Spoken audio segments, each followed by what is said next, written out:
tá? Todos os domingos, nossos destemidos desbravadores vão para as reuniões do clube. Nestas reuniões se completam as classes e várias especialidades. Há especialidades como subir em árvores, nós e amarras, astronomia, acampamento e cães. Mas entre os desafios de um desbravador está chegar ao clube evitando os cães ferozes que há no caminho. É claro que, além da velocidade, eles contam com diversas habilidades. E agora? Agora desça você que fez a especialidade de cães e resolva. Eu fiz a especialidade de gatos.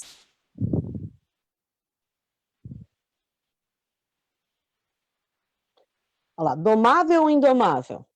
Na África, o mabeco ou cão caçador caça em grandes equipes, enquanto o coiote da América do Norte ou o lobo-guará da América do Sul são os solitários. Nós não podíamos ser coiotes, nós tínhamos que ser lobo-guará. Mas eu acho melhor continuar coiote. As raposas são pequenas e furtivas, enquanto os lobos são predadores e estrategistas. Você já tem a especialidade de cães ou de mamíferos? Que tal cumprir o requisito 7.1b da classe de amigo? Combine com a sua unidade para fazer nos próximos dias. Embora o cão pode parecer dócil, melhor amigo, a natureza nos mostra que os cães podem ser ferozes e selvagens. Lá na Austrália, onde não havia canídeos e os colonizadores trouxeram cães e alguns se tornaram selvagens. Esses cães hoje são conhecidos como dingos e são como lobos que caçam cangurus e outros animais. Quando nós deixamos a companhia de Deus e o pecado nos tornou selvagens, todos nós precisamos ser salvos de uma natureza interior selvagem e agressiva. Precisamos ser resgatados e educados para voltarmos a ser dóceis.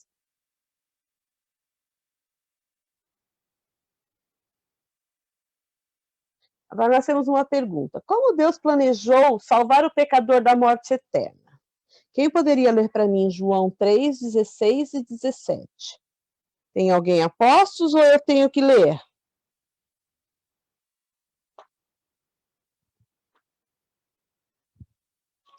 Ninguém? Então vamos lá. Tem que falar de cor, hein, Teninha? O pessoal tinha que falar de cor essa aí. O 17 eu não sei de cor não, então eu vou ler, hein? Porque Deus amou o mundo de tal maneira que deu seu Filho unigênito para que todo aquele que nele crê não pereça, mas tenha vida eterna. E o 17, porque Deus enviou o seu Filho ao mundo para que não para que o condenasse o mundo, mas para que o mundo fosse salvo por ele. Então, Deus enviou Jesus para quê? Ele enviou seu Filho para salvar os que creem? Ele enviou seu Filho para destruir os pecadores e salvar aqueles que fazem tudo certinho? Ou ele enviou seu Filho para ensinar as pessoas a se aperfeiçoarem, serem robozinhos perfeitos? Alguém?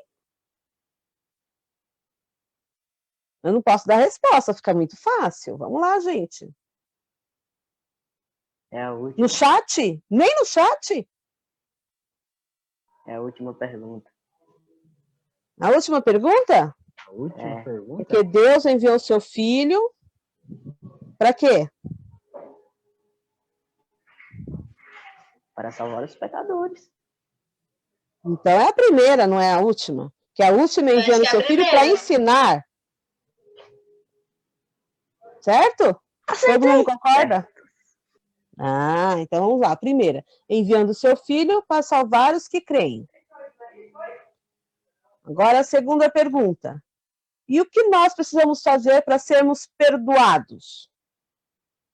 Bom, agora eu vou precisar de ajuda, porque são 3 textos.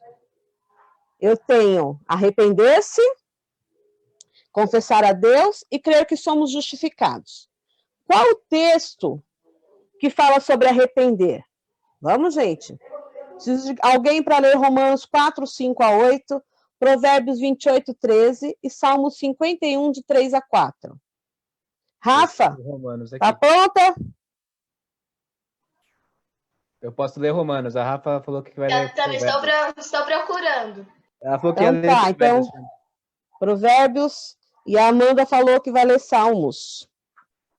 Então eu leio Provérbios? Isso. Tá bom. Pode ler, Ritaninha? Pode ler. Romanos 4, 5 a 8. Todavia, aquele que não trabalha, mas confia em Deus, que justifica o ímpio, sua fé lhe é acreditada como justiça. Davi diz a mesma coisa, quando fala de felicidade do homem a quem Deus acredita justiça, independente de obras. Como são felizes aqueles que têm suas transgressões perdoadas, cujos pecados são apagados. Como é feliz aquele a quem o Senhor não atribuiu culpa.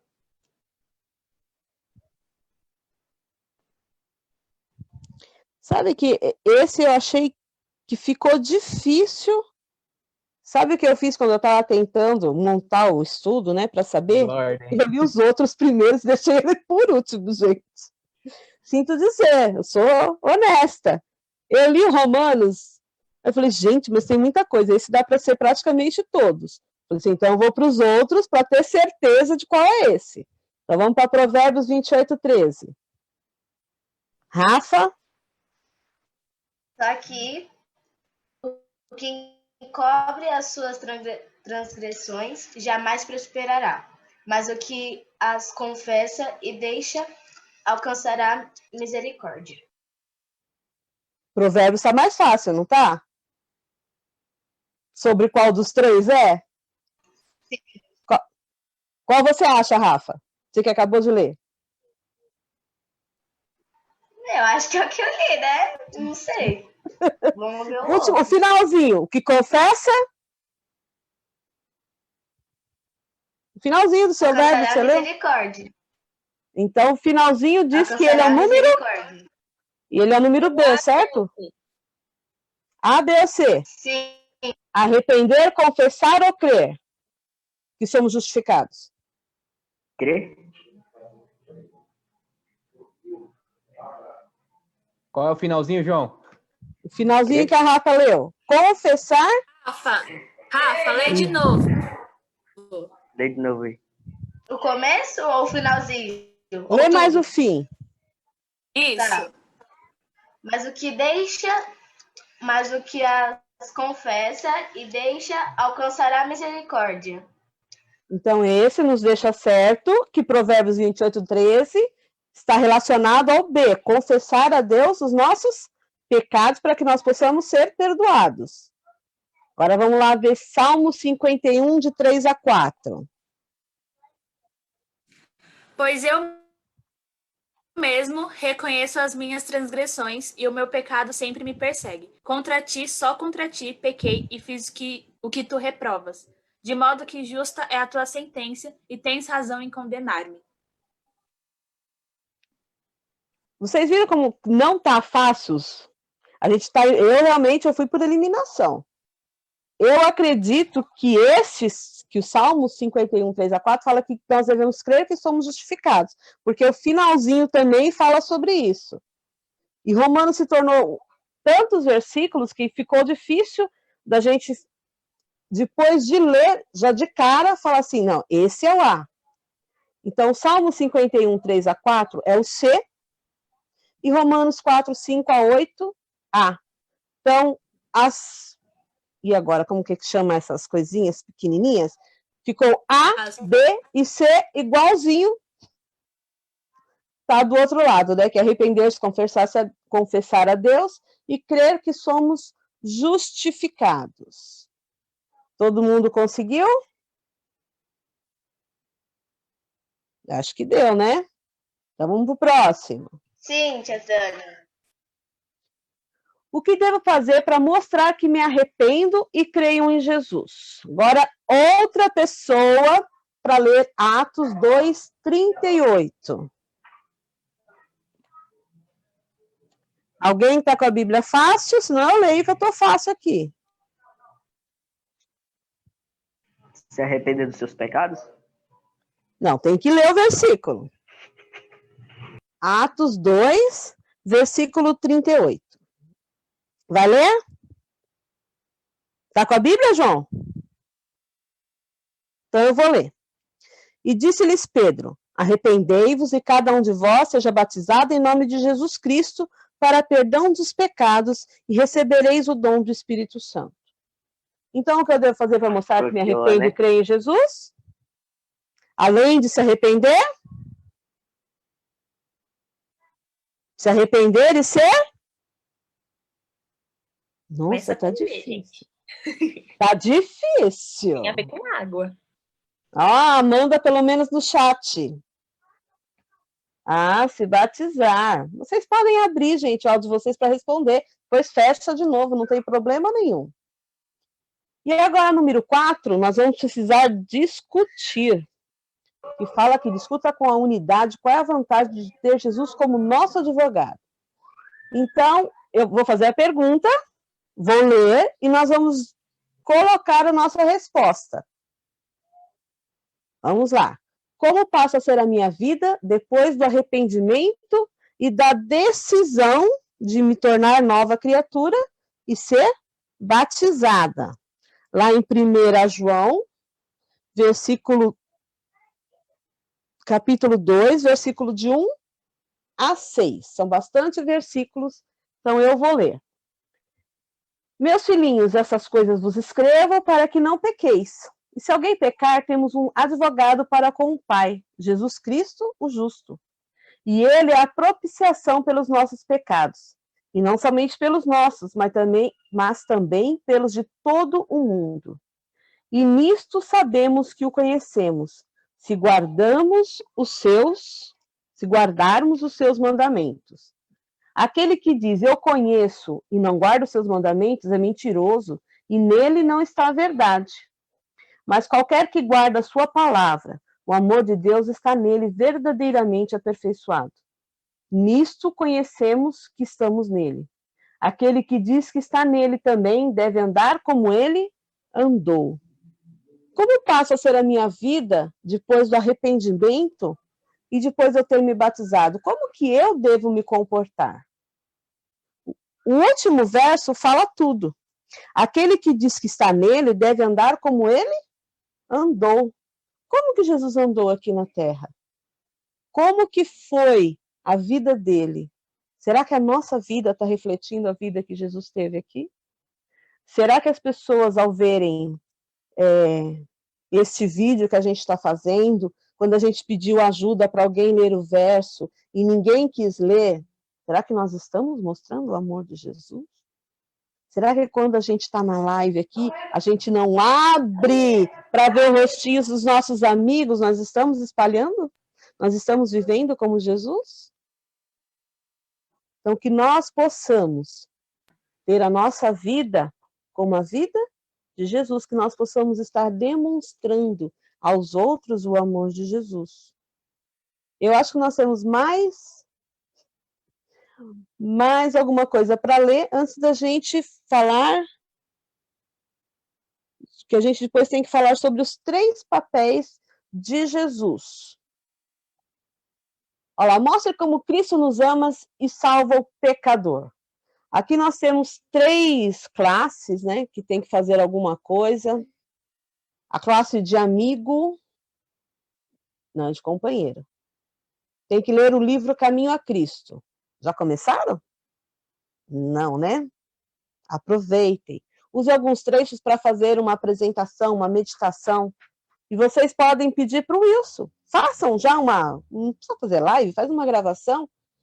E já deixem pronto, o Wilson pode colocar, porque aí dá para vocês refazerem, se não ficar tão bem assim. Mas vamos para o próximo tópico. O lobo tem o mesmo DNA que o cão, o que prova que o cão é um selvagem que se sujeitou ao seu senhor.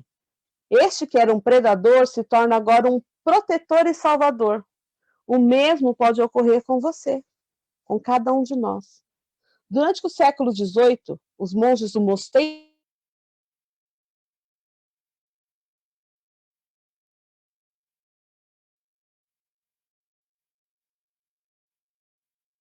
Travou? de São Bernardo ficaram quase congelada. Depois ela foi achada numa caverna resgatada por Barry, um cão que salvou mais de 40 pessoas entre 1800 e 1814. O cão deitou sobre ela até aquecê-la, depois a carregou em suas costas até o mosteiro, e assim ele salvou a sua vida. Jesus também, ele salvou a cada um de nós. E Jesus teve e tem ainda 3 papéis a desempenhar na nossa vida. Ele foi o cordeiro, que deu a sua vida lá na cruz por cada um de nós. Ele é o nosso advogado, que quando Satanás, quando a gente faz alguma coisa e Satanás parece para nos julgar, ele mostra a sua mão ferida por amor a nós. E ele, quando voltar, vai ser o nosso juiz. Em Apocalipse, Jesus é mostrado como cordeiro, Apocalipse 7, 9 e 10. Deixa eu ler para vocês, porque eu deixei tudo marcadinho aqui. 7, 9 e 10.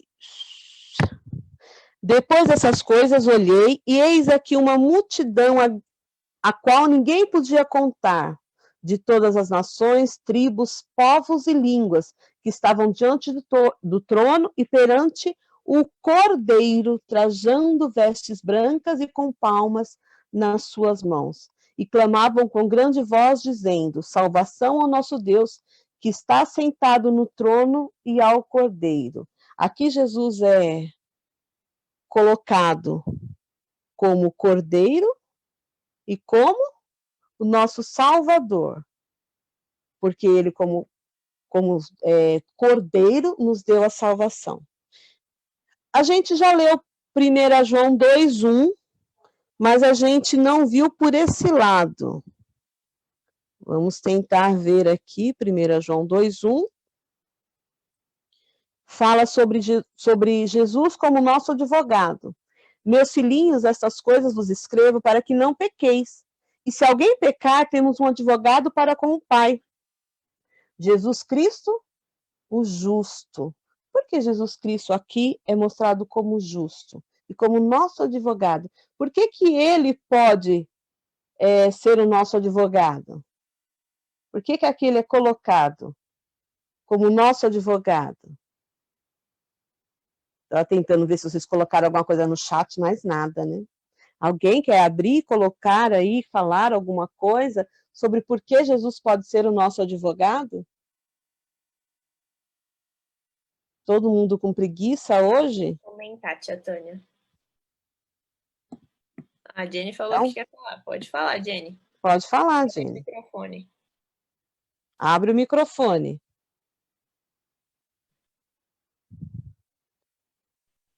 Oi. Pera, que Vai para longe do celular ou do computador. Fiquem no Pronto. sol. Então, eu tava pensando aqui, o advogado, quando você contrata ele te defende lá na justiça, certo? Sim.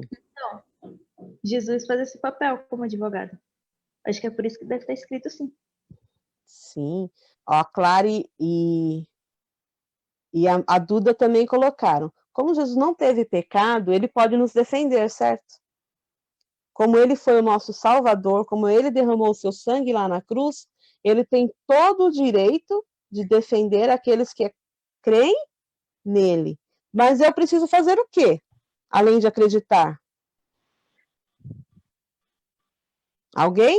Pode pôr no chat, não tem problema que aparece aqui pra gente. Já está até mostrando na pergunta anterior. Se arrepender, ser batizado, obedecer, ter uma vida igual à vida do nosso Salvador. É esse o nosso objetivo de estarmos aqui, certo? E como juiz? Como juiz o negócio vai ficar feio, hein, gente? Romanos 14, 12 diz assim: de maneira que cada um de nós dará conta de si mesmo a Deus. Eu posso dar conta do meu filho? Eu posso dar conta da minha filha? Não. Eu só vou poder dar conta de mim para Deus. Eu só vou poder responder pelo que eu fiz. Se eu fiz coisas boas, talvez eu tenha alguma chance. Mas só porque eu fiz coisas boas? Não, porque a gente coloca a nossa vida nas mãos do nosso Salvador, certo? Então, Jesus, como Cordeiro, advogado e juiz, ele faz todas as três coisas. Ele fez, né? Todas as três coisas e continua como nosso advogado hoje em dia. E quando ele voltar, ele vai ser o nosso juiz. E o que nós estamos fazendo? O que a gente vai fazer com tudo isso que a gente aprendeu? Aprendemos que ele enviou o seu filho, que ele nos perdoa, se nós nos arrependermos, confessarmos, ele pode nos justificar, nós devemos ser batizados. O que nós vamos fazer? Ari, passa a última parte, vamos ver o que a gente pode estar fazendo. Eu posso aceitar Jesus como meu único e suficiente Salvador? Essa é a minha decisão? Essa é a sua decisão? Se for, a Ariela, eu sei que ela já mandou lá no grupo, o quê? Para vocês preencherem, então vocês vão lá e coloquem o nominho de vocês, certo? Eu aceito Jesus como meu único e suficiente Salvador? Jesus é suficiente para ser o meu Salvador? Parabéns, Jenny! Opa, alguém respondeu na hora certa? Então, que Deus possa nos abençoar e que nós possamos cada dia estar estudando a Bíblia, a palavra de Deus, para que nós possamos cada dia nos certificarmos de estarmos aceitando Jesus como nosso Salvador. Muito obrigado. Tem mais alguma coisa, Ari? Com você. Amém. Muito obrigada, tia Tânia, pelo estudo. Então, a gente aprendeu um pouquinho mais aí sobre o papel de Jesus na nossa vida. Então, vamos seguir aqui a programação de hoje.